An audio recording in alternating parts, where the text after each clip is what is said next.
ഇന്നത്തെ കഥയിലേക്ക് എല്ലാവർക്കും സ്വാഗതം. അങ്ങനെ അടുത്ത ചടങ്ങായിട്ട് കുടത്തിൽ മോതിരം ഇട്ടിട്ട് അത് കണ്ടുപിടിക്കലും അതിനുശേഷം പപ്പടം വെച്ച് തലയിലടിക്കലും ഒക്കെയാണ്. അപ്പോൾ അതിന് വേണ്ടിയിട്ടുള്ള തയ്യാറെടുപ്പുകളൊക്കെയാണ്. രേവതിയും ബാമയും കൂടെയാണ് പപ്പടമൊക്കെ പൊരിച്ച് വെച്ച് കൊണ്ടുവന്നിട്ടുണ്ട്. അതുപോലെ തന്നെ കുടത്തിൽ വെള്ളമൊക്കെ ആക്കിയിട്ട് എടുത്ത് വന്നിട്ടുണ്ട്. അപ്പം ചന്ദ്ര പറയുന്നുണ്ട് അതവിടെ വെക്ക്, അങ്ങോട്ടേക്കാണ് സച്ചിയും കയറി വരുന്നത്. അപ്പോൾ സച്ചി അച്ചമ്മയോട് ചോദിക്കുന്നുണ്ട്, ഇതെന്താ അച്ചമ്മേ ഇങ്ങനെ കുടത്തിൽ വെള്ളമൊക്കെ എടുത്ത് വെച്ചിരിക്കുന്നേ? അപ്പം അച്ചമ്മ പറഞ്ഞു കൊടുക്കുകയാണ്, ചെറുക്കനും പെണ്ണും കുടത്തിൽ നിന്ന് മോതിരം എടുക്കുന്ന ഒരു ചടങ്ങുണ്ട്, അത് നടത്താൻ പോവാ. ആഹാ, ഇത് ഇവന്റെ കല്യാണം കണ്ടതും പോരാ, ഇനി ഇതുകൂടെ കാണണോ? എൻ്റെ ഒരു വിധിയേ. അപ്പോഴേക്കും ചന്ദ്ര പറയുന്നുണ്ട്, നിന്നോട് ആരെങ്കിലും കാണണമെന്ന് പറഞ്ഞോ? വീട്ടിൽ വെച്ച് നടത്തിയാ കാണേണ്ടി വരും. കാണണ്ട എന്നാണെങ്കിൽ വല്ല റോട്ടിലും വെച്ച് നടത്താൻ നോക്ക്. അപ്പം രവി പറയുന്നുണ്ട്, ഒന്ന് ചുമ്മാതിരിക്കട്ടെ സച്ചി. ഓ. അപ്പോഴേക്കും ചന്ദ്ര രണ്ടുപേരോടായിട്ട് പറയാണ്, മക്കളെ ഞാൻ ഈ മോതിരം ഈ കുടത്തിലിടാൻ വേണ്ടി പോവാ, നിങ്ങളിൽ ആർക്ക് കിട്ടുന്നു നോക്കട്ടെ. ശ്രുതിയോടും അതും പറഞ്ഞിട്ട് മോതിരം ചന്ദ്ര കുടത്തിലിടുകയാണ്. അതേസമയം രണ്ടുപേരും ഇരുന്നിട്ട് അത് എടുക്കാൻ വേണ്ടി നോക്കിയ സമയത്ത് സച്ചി പറയുന്നുണ്ട്, ഹലോ പുതുപ്പെണ്ണേ, ആ മോതിരം അവൻ്റെ കയ്യിൽ കിട്ടാണ്ട് നോക്കണം, കിട്ടിയാ അവൻ അതും എടുത്തോണ്ട് ഓടും. സച്ചി മിണ്ടാതിരിക്ക്, അച്ചമ്മ വഴക്ക് പറയാണ്. അപ്പോൾ സച്ചി ഓ എന്നൊക്കെ പറഞ്ഞ് അനുസരിക്കുന്നുണ്ട്. അതിനുശേഷം അവരോട് രണ്ടുപേരോടും കുടത്തിൽ കൈയിട്ടിട്ട് മോതിരം എടുക്കാൻ വേണ്ടി പറയുകയാണ്. അവർ രണ്ടുപേരും കുടത്തിൽ കൈയിട്ടിട്ട് മോതിരത്തിന് തപ്പിക്കൊണ്ടിരിക്കുകയാണ്. അപ്പോൾ എല്ലാവരും എൻജോയ് ചെയ്യുന്നുണ്ടായിരുന്നു. നമ്മുടെ നാട്ടിൽ ഓണത്തിനൊക്കെ ഓരോ പ്രോഗ്രാംസ് ഉണ്ടാകുമ്പോൾ അങ്ങനെയാണല്ലോ, ചുറ്റിലും കൂടി നിന്നവരൊക്കെ കൈയടിച്ച് പ്രോത്സാഹിപ്പിച്ച്. അപ്പം രണ്ടുപേരും മോതിരത്തിന് തപ്പിക്കൊണ്ടിരിക്കുമ്പോൾ സച്ചി രേവതിയോട് ശബ്ദം താഴ്ത്തി പറയാണ്, നീ കണ്ടോ, ആ പെങ്കൊച്ചിൻ്റെ കൈ ഒടിച്ച് അവൻ ആ മോതിരം എടുക്കും. മിണ്ടാതിരിക്ക്, രേവതി ശബ്ദം താഴ്ത്തി പറയുന്നുണ്ട്. അതേസമയം ശ്രുതിയോട് ചോദിക്കുകയാണ്, അവൻ്റെ കയ്യിൽ മോതിരം കിട്ടിയപ്പോൾ ഞാൻ എടുക്കട്ടെ എന്ന്. അപ്പോൾ ശ്രുതി പറയുന്നുണ്ട് അവസാനം ശ്രുതി ആ മോതിരം എടുക്കുകയാണ്. അപ്പം സച്ചി ചിരിക്കുന്നുണ്ട്. അപ്പം ബാമ പറയാണ്, ശ്രുതിയാണല്ലോ മോതിരം എടുത്തത്. അപ്പം ചന്ദ്ര പറയാ, ഞാൻ കണ്ടായിരുന്നു, മോള് വിട്ടുകൊടുത്തതല്ലേ അല്ലേ? ശ്രുതിയോട് ചോദിക്കുകയാണ്. അപ്പം ശ്രുതി തലയാട്ടുന്നുണ്ട്. അല്ലേടാ ശ്രുതി? ചന്ദ്ര ചോദിക്കുന്നുണ്ട്. അച്ഛാ, അവൻ്റെ മുഖം നോക്കിയേ, എന്തോ പോലെ ഇല്ലേ, ഗ്യാസ് പിടിച്ചു നിർത്താൻ ശ്രമിക്കുന്നത് പോലെ. സച്ചി ചുമ്മാ ശ്രുതിയെ കളിയാക്കിക്കൊണ്ടേ ഇരിക്കുകയാണ്. അപ്പോഴേക്കും രവി പറയുന്നുണ്ട്, സച്ചി, എൻ്റെ പൊന്ന് സച്ചി, നീ ഒന്നും മിണ്ടാതിരിക്കാവോ? ഓ ഒന്നുമില്ലേ സച്ചിയെ തോറ്റു കൊടുക്കുകയാണ്. അപ്പം ചന്ദ്ര സന്തോഷത്തോടു കൂടി ശ്രുതിയോട് പറയാണ്, ശ്രുതി, ഇപ്പോൾ മോതിരം നീ അവന് വിട്ടുകൊടുത്തു, അവനെ ഉയരങ്ങളിൽ എത്തിക്കണമെന്ന് ആഗ്രഹമുള്ളത് കൊണ്ടാണ് നീ ഇങ്ങനെയൊക്കെ ചെയ്യുന്നത്. എനിക്ക് സമാധാനമായി മോളെ. അത് കേട്ടപ്പോൾ സച്ചി പരിഹാസത്തോടെ രേവതിക്ക് കാണിച്ചു കൊടുക്കണം, ഓ വലിയൊരു അമ്മയും മോനും എന്നൊക്കെയുള്ള അർത്ഥത്തിൽ. അപ്പം സച്ചി അത് പറയുന്ന കണ്ടപ്പോൾ തന്നെ ചന്ദ്ര കളിയാക്കുന്നുണ്ട്. ഭാര്യ നല്ലവരാണെങ്കിൽ ഏത് ഭർത്താവും മുന്നിലെത്തും. അത് രേവതിക്കും സച്ചിക്കും ഇട്ടിട്ടുള്ള കൊട്ടാണ്. അപ്പം വീണ്ടും പറയുന്നുണ്ട്, ഉയരങ്ങളിലെത്തിയ ആണുങ്ങൾക്ക് പിന്നിൽ അവരുടെ ഭാര്യമാരുണ്ട്. അതായത് ഒന്നിനും കൊള്ളാത്ത ഭാര്യമാരാണെങ്കിൽ കെട്ടിയോളുമാർ എവിടെയും എത്തില്ല. അപ്പോൾ തന്നെ സച്ചി ചോദിക്കുന്നുണ്ട്, കേട്ടില്ല അച്ഛാ, ഈ രഹസ്യം അച്ഛൻ അറിയില്ലായിരുന്നോ? അതാണോ ഇവരെ കെട്ടിയത്? നല്ലൊരു ഭാര്യയെ കെട്ടിയിരുന്നെങ്കിൽ അച്ഛൻ ഇപ്പോൾ ടോപ്പിലെത്തിയേനെ. ആ പാവ എൻ്റെ അച്ഛൻ, സച്ചി പറയാണ്. അപ്പോൾ എല്ലാവരും സച്ചിയെ തന്നെ നോക്കുന്നുണ്ട്. ശ്രുതിയും വിചാരിക്കുന്നുണ്ട് സച്ചി എന്താ ഇങ്ങനെ സംസാരിക്കുന്നതെന്ന്. അപ്പം രവി പറയാണ്, ഇനിയിപ്പോൾ പറഞ്ഞിട്ട് എന്താ കാര്യം? അപ്പോഴേക്കും ചന്ദ്രക്ക് ദേഷ്യം വരികയാണ്. വേണ്ട. അപ്പോൾ അച്ഛമ്മയും പറയുന്നുണ്ട്, നീ തന്നെയല്ലേ ഇതൊക്കെ പറയിക്കുന്നേ. അതിനുശേഷം ശ്രുതിയോടായിട്ട് പറയാണ്, നിങ്ങളിരിക്കും മക്കളെ, ഇനി ദേ പപ്പടം തലയിൽ ഉടക്കണം. അങ്ങനെ രണ്ടുപേരും ചേർന്ന് അവിടെ മുട്ടുകുത്തിയിരുന്നിട്ട് രണ്ടുപേരുടെയും തലയിൽ പപ്പടം ഉടച്ചുടച്ച് പൊട്ടിക്കുകയാണ്. അത് കണ്ടപ്പോൾ സച്ചിക്ക് ദേഷ്യം വരുന്നുണ്ട്. അതെ, പപ്പടം കഴിക്കാൻ വാങ്ങിയതാ, ഇതെന്തിനാ തലയിൽ ഉടച്ച് ഇങ്ങനെ വേസ്റ്റ് ആക്കുന്നേ? അപ്പോൾ ശ്രുതിയും അവനെ തന്നെ നോക്കി നിൽക്കുകയാണ് സച്ചിയെ. അപ്പം വേഗം രവി പറയുന്നുണ്ട്, രേവതി, നീ ഇവനെ വിളിച്ചുകൊണ്ട് മുകളിലോട്ടേക്ക് പോയേ. അപ്പം സച്ചിയെയും കൂട്ടിക്കൊണ്ട് രേവതി മുകളിലേക്ക് പോവാണ്. അതിനുശേഷം ആ പപ്പടം പൊട്ടിക്കൽ ചടങ്ങൊക്കെ കഴിഞ്ഞപ്പോൾ ശ്രുതി ചോദിക്കുന്നുണ്ട്, ശ്രുതിക്ക് സന്തോഷമായില്ലേ? താഴെയുള്ള ആ ഒരു സന്തോഷം നിറഞ്ഞ സാഹചര്യമൊക്കെ രേവതി മുകളിൽ നിന്ന് നോക്കി കാണുകയാണ്. ശ്രുതിയെയും കൂട്ടിക്കൊണ്ട് ചന്ദ്ര മുറിയിലേക്ക് വരികയാണ്. എന്നിട്ട് ശ്രുതിയോട് ചോദിക്കുന്നുണ്ട്, നിനക്ക് സന്തോഷമായോ മോളെ? ഈ വീട്ടിലെ നിനക്കൊന്നിനും ഒരു കുറവും ഉണ്ടാവില്ല.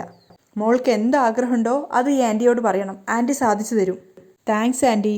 പിന്നെ ഈ രേവതിയുടെ ഹസ്ബൻഡ് എന്താ ഇങ്ങനെ എപ്പോഴും എന്തൊക്കെയോ പറഞ്ഞുകൊണ്ടിരിക്കുന്നു? അപ്പോൾ ചന്ദ്ര പുച്ഛത്തോടെ പറയാണ്, അവൻ അങ്ങനെയാ, അവൻ പറയുന്നതൊന്നും മോള് കാര്യാക്കണ്ട, എപ്പോഴും എന്തെങ്കിലുമൊക്കെ പറഞ്ഞുകൊണ്ടിരിക്കും.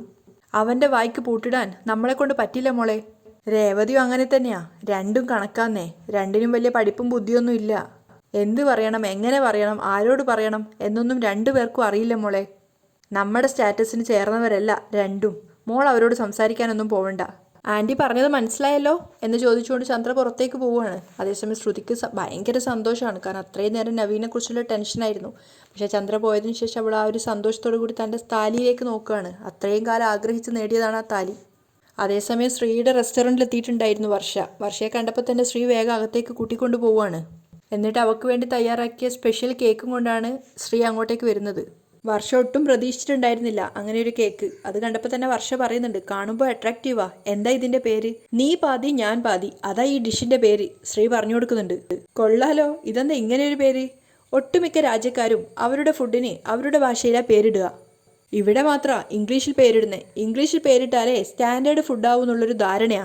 ഞാൻ ഉണ്ടാക്കുന്ന ഫുഡിനൊക്കെ നമ്മുടെ ഭാഷയിലേ ഞാൻ പേരിട്ടുള്ളൂ. അത് കേട്ടപ്പോൾ പുഞ്ചിരിച്ചുകൊണ്ട് വർഷ ചോദിക്കുന്നുണ്ട്, ഞാൻ പാതി നീ പാതി എന്നുള്ള പേരുകൊണ്ട് എന്താ ഉദ്ദേശിക്കുന്നേ? ഇതേ കപ്പിൾസിനുള്ള സ്പെഷ്യൽ കേക്കാ. ഇതിന് 2 ടേസ്റ്റാണ്, സ്വീറ്റുമാണ് സ്പൈസിയുമാണ്. കൊള്ളാലോ എന്ന് പറഞ്ഞുകൊണ്ട് വർഷ കേക്ക് കട്ട് ചെയ്യാൻ പോയപ്പോഴേക്കും ശ്രീ പറയുന്നുണ്ട്, ഞാൻ കട്ട് ചെയ്ത് തരാം. ശ്രീ കട്ട് ചെയ്തിട്ട് വർഷയുടെ വായിലേക്ക് വെച്ച് കൊടുക്കുകയാണ്. അപ്പം വർഷ കഴിച്ചതിന് ശേഷം പറയുന്നുണ്ട്, വാവ്, അടിപൊളി ടേസ്റ്റാണ്. ആദ്യം ടേസ്റ്റ് ചെയ്തത് ചോക്ലേറ്റ്, പിന്നെ സ്പൈസിയും, അതിനുശേഷം 2 ടേസ്റ്റും മിക്സ് ആയിട്ട് എനിക്ക് ഇഷ്ടപ്പെട്ടു. ഇതുവരെ ഇങ്ങനെയൊന്നും കഴിച്ചിട്ടേ ഇല്ല. സത്യം പറ, ഇത് നീ സ്വന്തമായിട്ട് കണ്ടുപിടിച്ചതാണോ അതോ ഏതെങ്കിലും വീഡിയോ കണ്ടിട്ട് കോപ്പി അടിച്ചതാണോ? അതെ, കോപ്പി അടിച്ചതാ, നീ ഇത് കഴിക്കണ്ട എന്ന് പറഞ്ഞുകൊണ്ട് ശ്രീ അതെടുത്ത് പോകാൻ ശ്രമിക്കുകയാണ്. അപ്പോഴേക്കും വർഷം കൂടെ എഴുന്നേൽക്കുന്നുണ്ട്, ശ്രീ അതവിടെ വെക്ക്. അപ്പോൾ ശ്രീ പറയുന്നുണ്ട്, എത്ര ദിവസം കഷ്ടപ്പെട്ടിട്ടാണ് ഇത് കണ്ടുപിടിച്ചതെന്നറിയോ? എന്നിട്ട് കോപ്പി അടിച്ചതാണ് പോലും. അപ്പം വർഷ ക്ഷമാപണത്തോടെ പറയുന്നുണ്ട്, ഞാൻ ചുമ്മാ ചോദിച്ചതല്ലേ, എന്തിനാ ഇത്ര ദേഷ്യപ്പെടുന്നേ? അപ്പോൾ ശ്രീ കുറച്ച് ദേഷ്യത്തോടെ പറയുന്നുണ്ട്, എൻ്റെ പ്രൊഫഷനെ കുറ്റപ്പെടുത്തിയാ അതെനിക്ക് ഇഷ്ടമല്ല. എനിക്കും അങ്ങനെ തന്നെയാ. എൻ്റെ അമ്മ എപ്പോഴും എൻ്റെ പ്രൊഫഷനെ കുറ്റപ്പെടുത്തും. അതിൻ്റെ പേര് ഞാനും അമ്മയും എപ്പോഴും വഴക്കിടും. എന്നിട്ട് പിന്നെ എന്നോട് പറഞ്ഞതോ? ശ്രീ ചോദിക്കുന്നുണ്ട്. സോറി, എനിക്ക് വിശക്കുന്നു, നീ അതവിടെ വെക്ക്. അപ്പോൾ ശ്രീ പിന്നെ ക്ഷമിച്ചു കൊടുക്കുകയാണ്. ആ കേക്ക് അവിടെ വെച്ചപ്പോൾ തന്നെ വേഗം തന്നെ വർഷം എടുത്ത് കഴിക്കാൻ തുടങ്ങുന്നുണ്ട്. അതിനുശേഷം അവൾ ചോദിക്കുകയാണ്, എന്തുകൊണ്ടാണ് കപ്പിൾസിന് വേണ്ടി സ്പെഷ്യലായിട്ട് ഉണ്ടാക്കിയതാന്ന് പറഞ്ഞേ? അതെ, പ്രണയിക്കുമ്പോഴേ ആദ്യ നാളുകളിൽ രണ്ടുപേരും വളരെ ഹാപ്പി ആയിരിക്കും. രണ്ടുപേരുടെയും പ്ലസ് മാത്രമേ കാണൂ, മൈനസ് കാണേയില്ല. 8 മണിക്ക് കാണാമെന്ന് പറഞ്ഞാൽ 7 മണിക്കേ വന്ന് അവൻ വെയിറ്റ് ചെയ്യും. അത് കറക്റ്റാ. എന്നാലേ കല്യാണം കഴിഞ്ഞാൽ മൈനസ് കാണാൻ തുടങ്ങും. രണ്ടുപേരും പരസ്പരം കുറ്റവും കുറവും കണ്ടുപിടിക്കാൻ തുടങ്ങും. 8 മണിക്ക് വരാൻ പറഞ്ഞാൽ അവൻ 10 മണിക്കായിരിക്കും വരുന്നേ. കല്യാണത്തിന് ശേഷം നീ മാറിയെന്ന് പറഞ്ഞ് അവൾ വഴക്കടിക്കും. നീ എന്നെ ടോർച്ചർ ചെയ്യാമെന്ന് പറഞ്ഞ് അവനും വഴക്കടിക്കും. മാരേജിന് മുമ്പേ AR റഹ്മാൻ്റെ മ്യൂസിക് പോലെ ലൈഫ് നല്ല ഹാപ്പി ആയിരിക്കും. എന്നാൽ വിവാഹം കഴിഞ്ഞാലോ മ്യൂസിക്കേ കാണില്ല. ശ്രീയുടെ സംസാരം കേട്ടപ്പോൾ വർഷയ്ക്ക് ശരിക്കും ചിരി വരികയാണ്. അപ്പോൾ ശ്രീ പറയുന്നുണ്ട്, വിവാഹശേഷം വീട്ടിൽ ഒരേ സൈറൺ ശബ്ദമായിരിക്കും, വഴക്കടിക്കുന്നോണ്ടേ. അപ്പം വർഷ ചോദിക്കുന്നുണ്ട്, അതൊക്കെ ശരി തന്നെ, പക്ഷേ അതും ഈ ഡിഷും തമ്മിൽ എന്താ ബന്ധം? സ്വീറ്റും സ്പൈസിയും അല്ലേ ഇതിൻ്റെ ടേസ്റ്റ്. അപ്പോൾ വിവാഹത്തിന് ശേഷം ഇതുപോലെ തന്നെ ആയിരിക്കും, ഇതുപോലെ മിക്സ് ആയിട്ടായിരിക്കും. അത് മനസ്സിലാക്കി കപ്പിൾസ് അണ്ടർസ്റ്റാൻഡോടെ കഴിയണം.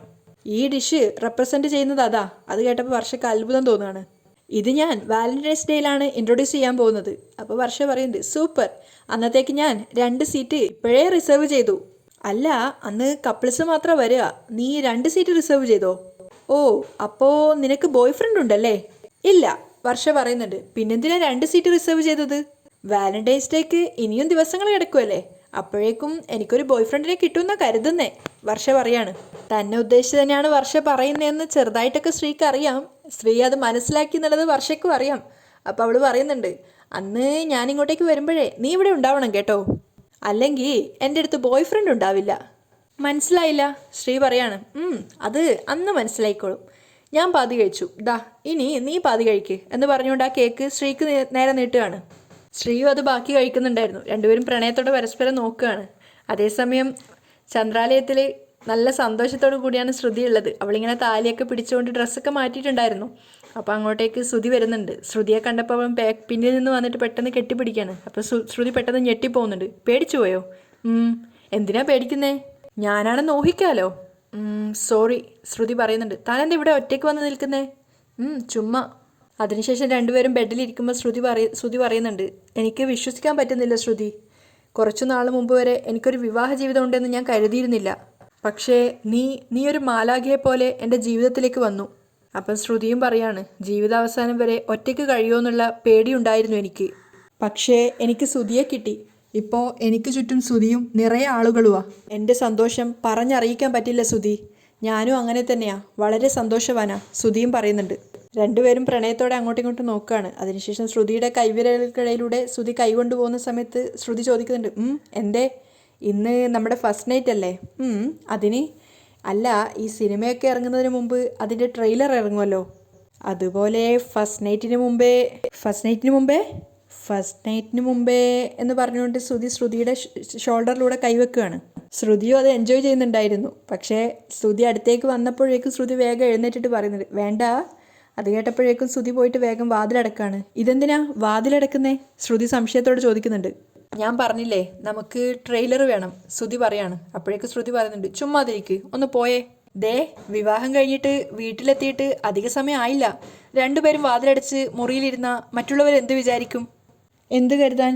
നമ്മൾ ഭാര്യയും ഭർത്താവും അല്ലേ എന്ന് പറഞ്ഞാലൊന്നും ശരിയാവില്ല. ഞാൻ പോവാ എന്ന് പറഞ്ഞുകൊണ്ട് വേഗം തന്നെ ശ്രുതി പുറത്തേക്ക് പോകാൻ ശ്രമിക്കുമ്പോൾ വീണ്ടും ശ്രുതി പിടിച്ചു വെക്കുന്നുണ്ട്. ഏയ്, അങ്ങനെ പറഞ്ഞാൽ എങ്ങനെയാ?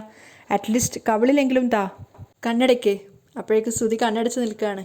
അപ്പോഴേക്ക് ശ്രുതി മെല്ലെ പോയി ശ്രുതിയുടെ കവിളിന് കിസ് ചെയ്യാൻ വേണ്ടിയിട്ട് പോവുകയാണ്. പക്ഷേ അടുത്തെത്തിയതും അവൾ വെറുതെ പിച്ചിയിട്ട് വേഗം ഓടി മുറിന്ന് പുറത്തേക്ക് ഇറങ്ങുകയാണ്. ശ്രുതി പിന്നാലെ പോകുമ്പോഴേക്കും ശ്രുതി ഓടി പോയിട്ടുണ്ടായിരുന്നു. ശ്രുതി ഇങ്ങനെ കവിള് പിടിച്ച് നിൽക്കുകയാണ് മുറിയിൽ. ശ്രുതി താഴെ ഇറങ്ങി വരുന്ന സമയത്ത് ചന്ദ്ര ആപ്പിൾ എരിയാണ്. ടയേർഡാണെങ്കിൽ കുറച്ച് സമയം ഉറങ്ങായിരുന്നല്ലോ മോളെ.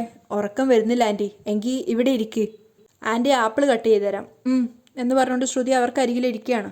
അപ്പോഴേക്കും സച്ചി സ്റ്റെപ്പ് ഇറങ്ങി വരുന്നുണ്ടായിരുന്നു. രേവതി എന്ന് വിളിച്ചുകൊണ്ടാണ് അവൻ വന്നത്. രേവതി അടുക്കളയിൽ നിന്ന് വരുന്ന സമയത്ത് സച്ചി നോക്കുന്ന സമയത്ത് ചന്ദ്ര ആപ്പിൾ കട്ട് ചെയ്യാണ്. ഓ, അതിനുശേഷം രേവതിയോട് പറയുന്നുണ്ട് അച്ഛനെവിടെ? അച്ഛൻ ഉറങ്ങുക, ഞാൻ പോയെന്ന് അച്ഛനോട് പറഞ്ഞേക്ക്, സച്ചി പറയുന്നുണ്ട്. അതിനുശേഷം അവൻ പോകാൻ ഇറങ്ങുമ്പോഴേക്കും പൂക്കുടയായിട്ട് ചേച്ചി വരികയാണ്. അവരെ കണ്ടപ്പോൾ സച്ചിയുടെ രേവതിയുടെ മുഖത്ത് നല്ല നിറഞ്ഞ സന്തോഷം. പക്ഷേ ചന്ദ്രക്ക് ദേഷ്യം വരുന്നുണ്ടായിരുന്നു. ഈ പൂക്കാരികളൊക്കെ കൂടെ ഇങ്ങോട്ടേക്ക് വരികയാണല്ലോ എന്ന് വിചാരിച്ചിട്ട്. അവരകത്തേക്ക് വന്നപ്പോൾ കൊട്ടയിലുള്ള പൂവ് രേവതി വാങ്ങി വെക്കുകയാണ്. അപ്പോൾ സച്ചി ചോദിക്കുന്നുണ്ട് എങ്ങനെയുണ്ട് ചേച്ചി അനിയത്തിക്ക്? ഹോസ്പിറ്റലിൽ നിന്ന് വന്നോ? വന്നു. സുഖമായിരിക്കുന്നു. അപ്പോൾ ചേച്ചിയുടെ കെട്ടിയോൻ ഇപ്പോൾ ജോലിക്കൊക്കെ പോകുന്നുണ്ടല്ലോ അല്ലേ? അന്ന് മോൻ്റെ കയ്യിൽ നിന്ന് 2 കിട്ടിയ ശേഷം ഇപ്പോൾ ദിവസവും ജോലിക്ക് പോകുന്നുണ്ട്.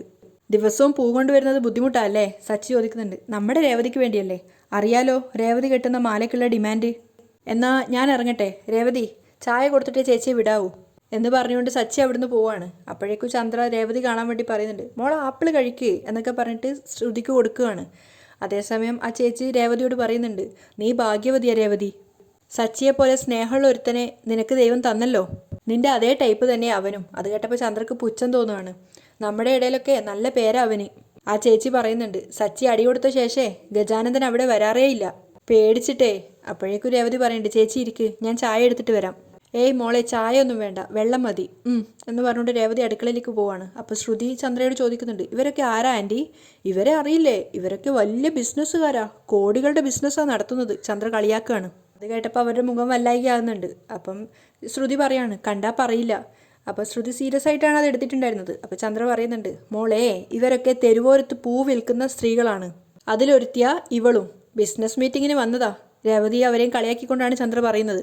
പക്ഷേ അവർ രേവതിയുടെ മുഖത്ത് നോക്കി പുഞ്ചിരിക്കുകയാണ്, അവൾക്ക് വിഷമാവണ്ടെന്ന് വിചാരിച്ചിട്ട്. അപ്പോഴേക്കും രേവതി വെള്ളം കൊണ്ടു കൊടുത്തിട്ട് പറയുന്നുണ്ട് ചേച്ചി വൈകുന്നേരം വന്ന് പൂവെടുത്തോളൂ, അപ്പോഴേക്കും ഞാൻ കെട്ടിവെക്കാം. ഞാൻ പോട്ടെ മോളെ, കട തുറക്കണം അവർ പറയാണ്. അപ്പോൾ ചന്ദ്ര പരിഹസിക്കുന്നുണ്ട്. പിന്നെ കേട്ടാൽ തോന്നും വലിയ ഷോപ്പിംഗ് മോളാ തുറക്കാൻ പോകുന്നതെന്ന്. ചെറിയൊരു പൂക്കടയല്ലേ. അപ്പോഴേക്കും രേവതി പറയുന്നുണ്ട് പുച്ചിക്കണ്ട അമ്മേ, അമ്മയ്ക്ക് അതുകൂടി ഇല്ലല്ലോ. അത് കേട്ടപ്പോഴേക്കും ചന്ദ്ര ചാടി എഴുന്നേക്കാണ്. എടീ ചേച്ചി ചെല്ല്, അവരെ പറഞ്ഞു വിടുകയാണ് രേവതി. അതിനുശേഷം രേവതി ഗ്ലാസ് അവിടെ വെച്ചിട്ട് ബാക്കിയുള്ള പൂവിൻ്റെ കൊട്ടയെടുത്ത് മുകളിലേക്ക് പോകാൻ നോക്കുകയാണ്. അപ്പോൾ ചന്ദ്ര പറയുന്നുണ്ട് അവിടെ നിന്നേ, കുറച്ച് പൂവ് കൊണ്ട് പൂ മാല കെട്ടിയാൽ മതി, ബാക്കി പൂവ് കൊണ്ട് ശ്രുതിയുടെ മുറി ഡെക്കറേറ്റ് ചെയ്യണം. മുറിയൊക്കെ ഞാൻ ഡെക്കറേറ്റ് ചെയ്തല്ലോ അമ്മേ. അത് പോരാ, ഇന്ന് അവരുടെ ശാന്തി മുഹൂർത്തം നടക്കുക. അപ്പോൾ രേവതി പറയുന്നുണ്ട് ഇതൊക്കെ കസ്റ്റമേഴ്സിന് മാല കെട്ടി കൊടുക്കേണ്ട പൂവാ. ഓ പിന്നെ, വിദേശത്ത് നിന്നും ഫ്ലൈറ്റും പിടിച്ചു വന്നല്ലേ കസ്റ്റമേഴ്സ് നിന്റെ മാല വാങ്ങാൻ വരുന്നേ. നിന്നെ ഇവിടുത്തെ പൂ കെട്ടാൻ വിട്ടതേ അത് എൻ്റെ ഔദാര്യാ. മുറി ഡെക്കറേറ്റ് ചെയ്തതിന് ശേഷം മാത്രം മാല കെട്ടിയാൽ മതി. അത് പറ്റില്ലമ്മേ, രേവതി പറയുന്നുണ്ട്. ഞാൻ ക്യാഷ് തരില്ലെന്ന് കരുതിയിട്ടാണോ പറ്റില്ലെന്ന് പറഞ്ഞേ? ചന്ദ്ര തിരിച്ചു ചോദിക്കുകയാണ്. എനിക്ക് നിന്റെ ഓശാരൊന്നും വേണ്ട, എത്രയാണെന്ന് പറഞ്ഞോ, ഞാൻ ക്യാഷ് തരാം. അപ്പോൾ രേവതി പറയുന്നുണ്ട് ക്യാഷിന് വേണ്ടിയല്ല അമ്മേ ഞാൻ പറഞ്ഞത്. ദിവസവും വരുന്ന കസ്റ്റമേഴ്സിന് മാല കെട്ടി കൊടുത്തില്ലെങ്കിൽ മോശം പേര് വരും. ഓ പിന്നെ, 100-100 വർഷം പഴക്കമുള്ള പാരമ്പര്യ ബിസിനസ് അല്ലേ, മോശം പേര് വരും പോലും. വേണമെങ്കിൽ 10-20 കൂട്ടിത്തരാം. പൂക്കൾ എനിക്ക് വേണം. ചന്ദ്ര വാശി പിടിക്കുകയാണ്. അപ്പോഴേക്കും രേവതി ശരിക്കും വിഷമത്തിലായിട്ടുണ്ടായിരുന്നു. അവിടെയാണ് ഇന്നത്തെ എപ്പിസോഡ് വൈൻഡപ്പ് ചെയ്യുന്നത്.